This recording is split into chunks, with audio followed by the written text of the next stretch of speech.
will you do now? Oh, I'll stay with you. You won't go anywhere. No, I'm not going anywhere. I don't have anywhere to go. It's Sunday Morning on CBS. And here again is Jane Pauley. That's Greta Gerwig opposite Natalie Portman in the 2016 film Jackie. With many other acting roles to her credit, Gerwig is stepping out now as the director of the Golden Globe-nominated film Lady Bird. This morning, she's answering questions from our Tony Dokoupil. This is quite the scene here. It is the scene. What's going to happen when Greta Gerwig walks in? Nothing. Nothing will happen. In her hometown of Sacramento, Greta Gerwig doesn't yet get mobbed in public. Can I have an vanilla latte? Greta. Can you spell that for me? Greta. This is almost like Central Perk from Friends. Until this year, the 34-year-old was probably best known as an actor. Did you do that? No, that's my niece. With roles opposite Ben Stiller, She's 4. Annette Bening, And do we really need to know everything that's going on with you? What? I'm menstruating.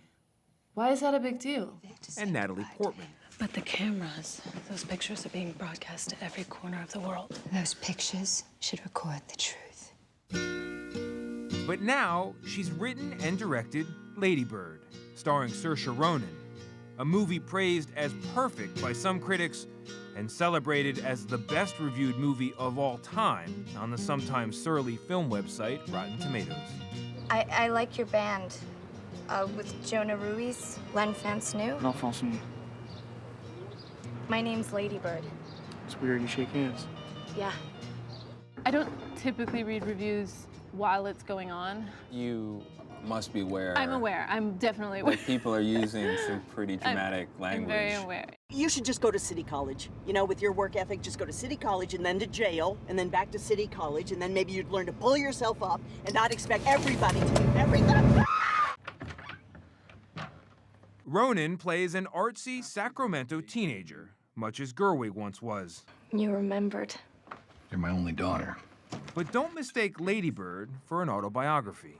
Why do you think it bothers you when people assume that it is? Because I spent so long writing it, and I worked so hard on the script to get it just right, and I don't like the implication that it's not an act of imagination, because it is 100% an act of imagination. You could say Gerwig's first role was as a pint-sized director. When I was 5 years old, I tried to organize everybody in my kindergarten to do a production of Starlight Express. With support from her parents, she went on to pursue ballet, theater, and playwriting. But when it came to college, well... I've been rejected from every formal training program I've ever applied to. I remember at the UCLA audition, they didn't even look at me. And I thought, that can't be a good sign. They don't let people in that they don't look at. Gerwig found her way to New York City's Barnard College instead, and into a hazy, improvisational film movement known as mumblecore. Like you're saying things that he said, like No. I really came to these thoughts on my own. It's not just because Paul said them to me. These days, she bristles at the very word. I hate the word. I hate the word mumblecore. Didn't feel like a compliment to be Did the not Meryl feel Streep like of mumblecore? No, it felt not like a compliment. But And yet, what was wonderful about it was it allowed me to understand how films are built, because we were doing everything. Everybody was doing everything. You held the boom. Yeah, of course, I held the boom. You're tall. I'm so tall. I've got really long arms and I'm sturdy. for years, Gerwig focused on acting, but used her time to study the work of her directors. Among them Woody Allen, Rebecca Miller, and her now fiancé, Noah Baumbach. And he said, do you have any ideas? And it was one of those like, funny you should ask moments. And it was like, here's my tome. Together, they wrote 2 movies with starring roles for Gerwig. But Lady Bird is the first film she's written and directed alone. Was it widely known that you were working on this in the film industry? No. I tried to keep it kind of, not under wraps, but I feel like movies are delicate and I don't like to talk about them too much until I'm actually making it. I guess I'm self-conscious about saying like, I got a movie I'm working on that I'm gonna direct. But then when we come to this, where she's here and here. Gerwig's silence was also a kind of strategy.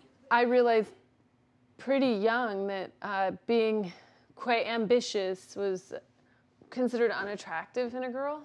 And I remember when I was around 7th grade, 8th grade, it clicked in. And I remember consciously thinking, oh, people don't like this. So is that sad, that memory? Or that realization? It is now. At the time, it felt like survivalism. And I remember I had an acting teacher who was watching me when I was in college, and he was like, you're doing something, but you have a trick, and I will figure it out. And he finally said, I got it. I know what you're doing. You're pretending to be vulnerable, but it's hiding your total ambition. And I was like, oh my God, he's right. On a recent morning, Gerwig's ambition was to show us around her old neighborhood in Sacramento. Do you feel like you were unfair to the town as a kid? Definitely. I also feel like perhaps I should move back. Really? And in Lady Bird, Gerwig hoped to capture her hometown's underappreciated beauty. Collapse like a little closer. And tell a classic coming-of-age story from a perhaps not-so-classic perspective. Follow Serge. Lucas, get up. Follow her. Why didn't you just say pick up your feet? I didn't know if you were You tired. were being passive-aggressive. No, I You are wasn't. so infuriating. Please stop yelling. I'm not yelling. There are great movies about women, and there's great movies about mothers and daughters, but there's not as many as there are about men. That's just statistically true. I love it. And here's another statistic. Is it too pink? In 89 years, only one woman, Kathryn Bigelow, has won an Oscar for Best Director. What pisses me off any given year is that I can think of 5 films directed by a woman that deserve to be there, that deserve to be talked about like that. Every year I can tell you the women where I'm like, why aren't they there? No matter what happens on Oscar night this year, Gerwig plans to direct again. It's the best feeling in the world. It's the best. It's my favorite, hands down. But she still likes to keep her work a secret, even now that her ambition is no secret anymore. I guess all that's over. Yeah, all that's over. You're never going to surprise someone again. No, I can kind of just, I can be the maniac I am openly.